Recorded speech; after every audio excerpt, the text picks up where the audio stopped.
আসসালামু আলাইকুম। ইসলামী ব্যাংক ব্যাংকের বোর্ডের ডিরেক্টর চেয়ারম্যান নিয়ে সমস্যা। ওই আন্দোলনে, রাজপথের আন্দোলনে আমি শাহ আব্দুর রহমান ভাইয়ের সাথে নিয়মিত রাজপথের আন্দোলনে অংশগ্রহণ করার চেষ্টা করি। ইসলামী ব্যাংক টাওয়ারেও মাঝে মাঝে গিয়ে থাকি, চা কফি খাই, বিভিন্ন ব্রাঞ্চে যাই। গতকাল আমি 11টার দিকে কাকরাইল ইসলামী ব্যাংকের ব্রাঞ্চে গেলাম টাকা তুলতে। তখন ক্রাইসিসটা খুব ভালোভাবে বুঝতে পারলাম, দেখতে পারলাম। আমার মা গত 2 সপ্তাহ ধরে হসপিটালে ভর্তি ছিলেন। মিরপুর ন্যাশনাল হার্ট ফাউন্ডেশনে 1 সপ্তাহ, লাস্ট 1 সপ্তাহ ছিলেন কাকরাইল ইসলামী ব্যাংক সেন্ট্রাল হসপিটালে। তো গতকাল যখন বিল দিতে যাব তখন ব্যাংকে টাকা তুলতে গেলাম।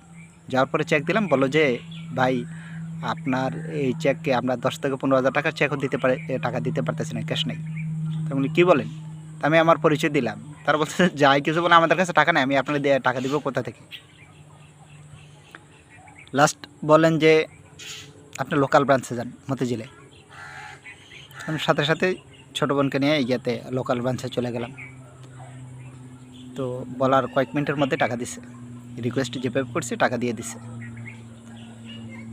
তো আমাকে গত কয়েকদিন আগে থেকে গ্রাম থেকে বলতেছিল যে গরিপুর, দাউদকান্দি ওই ব্রাঞ্চগুলোতে অ্যাভেলেবেল টাকা নেই, টাকা দিচ্ছে না। একটা হচ্ছে অপপ্রচার, অপবাদ ছড়িয়ে পড়ছে। তো গ্রাহকরা হুড় করে যত দ্রুত সম্ভব টাকা তুলে নিচ্ছে, আমানতের টাকা তুলে নিচ্ছে, সেভিংসের টাকা তুলে নিচ্ছে, এফডিআর ডিপোজিট যা আছে এগুলো সব তুলে নিচ্ছে। এটা হচ্ছে বড় একটা অপপ্রচার যে ব্যাংকের সব শেষ হয়ে গেল। শেষ করছে আওয়ামী লীগের জমানায় এসালম, এখনও করার চেষ্টা করতেছে।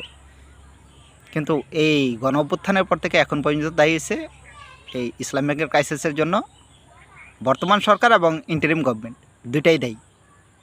তো গত 2 বছরে আপনি ক্রাইসিস দূর করতে পারেন নাই, এরা ইন্টারিমের ব্যর্থতা। ইভেন বর্তমান সরকারের সালাউদ্দিন, আমির খসরু মাহমুদ চৌধুরী, ইভেন ওই যে গার্মেন্টসওয়ালা, গার্মেন্টস ব্যবসায়ীরা যে আপনারা বাংলাদেশ ব্যাংকের গভর্নর বানাই দিচ্ছেন, এই গার্মেন্টস ব্যবসায়ী দায়ী, ইভেন তার চক্র দায়ী। এসালম এখনও চক্রাঙ্গায়, অস্ত্র দেখায়, হুমকি দেয়, ভয় দেখায়। এরা এসালামকে শাস্তি করতে পারে নাই, এসালামকে শাস্তি দিতে পারে নাই, জবাবদিহির যথাযথ আওতায় আনতে পারে না। এরা সরকার দায়ী, ইন্টারিম দায়ী। জনগণ দায়ী হবে কেন? জনগণ সাফার করবে কেন? আমি আমার আমানতের টাকা, আমি আমার সেভিংসের টাকা তুলতে পারবো না, এটা খুবই ন্যাক্কারজনক, দুঃখজনক।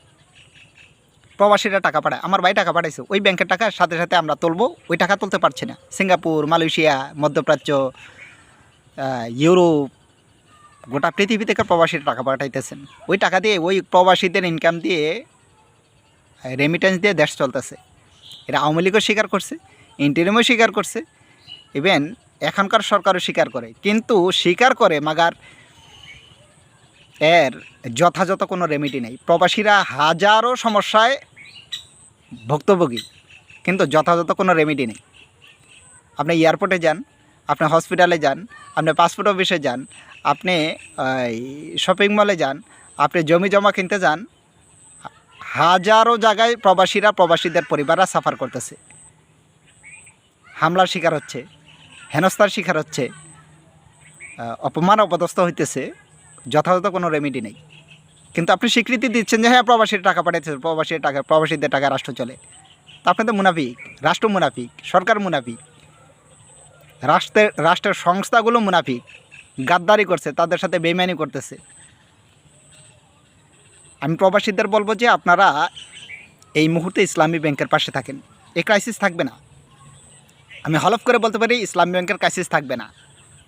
সালাউদ্দিন সফল হবে না, আমির খসরু মাহমুদ চৌধুরী সফল হবে না, ওই গার্মেন্টসওয়ালাও সফল হবে না, এসালাম কেউ সফল হইতে পারে না, ইভেন পারবেও না।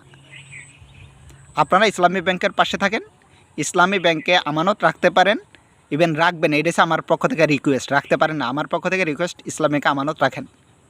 অল্প সময়ের ব্যবধানে 6 মাস 1 বছর এর ব্যবধানে দেখবেন ইসলাম ব্যাংক ঘুরে দাঁড়াইছে, অনেক ওপরে উঠে গেছে।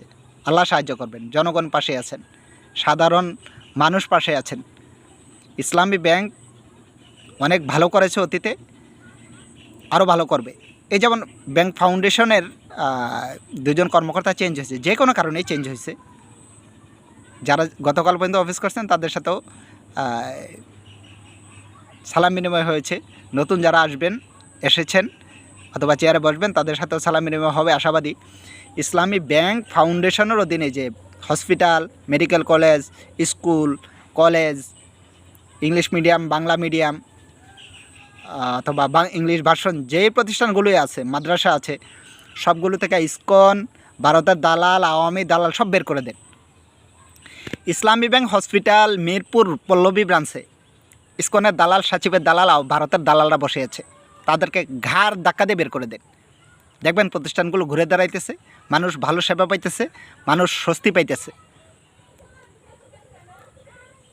ব্যাংক ফাউন্ডেশন ব্যাংকে যেখানে ইসকন আছে, ভারতীয় দালাল আছে, সবগুলো ঘাড় ধাক্কা দিয়ে বের করে দেন। এটা যারা দায়িত্বে আছেন তাদের প্রতি বিনীত অনুরোধ করছি, সরকারের প্রতি অনুরোধ করছি, ভারতের দালালদেরকে ভালো প্রতিষ্ঠানগুলো রাখবেন না। তারা যত করাপশনের পেছনে দায়ী হচ্ছে, তারা মানুষকে হেনস্থা করে, তারা ইসকন এবং ভারতের দালালরা। তাদেরকে কোনোভাবেই এই ভালো প্রতিষ্ঠানগুলোতে অপরাধের উৎস হিসেবে রাখা যায় না। এই প্রতিষ্ঠানগুলো করা হয়েছে জনগণের স্বার্থে, জনগণের সেবা দেওয়ার স্বার্থে এই প্রতিষ্ঠানগুলো করা হয়েছে। ওই জায়গায় ওরা বিশাল একটা সিন্ডিকেট তৈরি করে ফেলছে, ভারতের এজেন্ডা বাস্তবায়ন, আওয়ামী আসালামের এজেন্ডা বাস্তবায়ন করতেছে। এই অন্যায় হতে দেওয়া যায় না।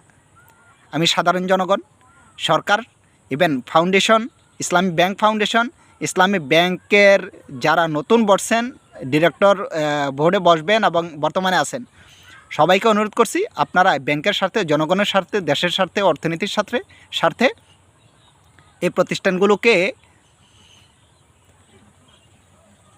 জনগণের সেবায় যাতে কাজে লাগানো যায় ওইভাবে গড়ে তোলেন।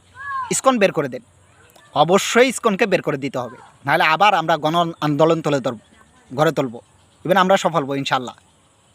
আসসালামু আলাইকুম।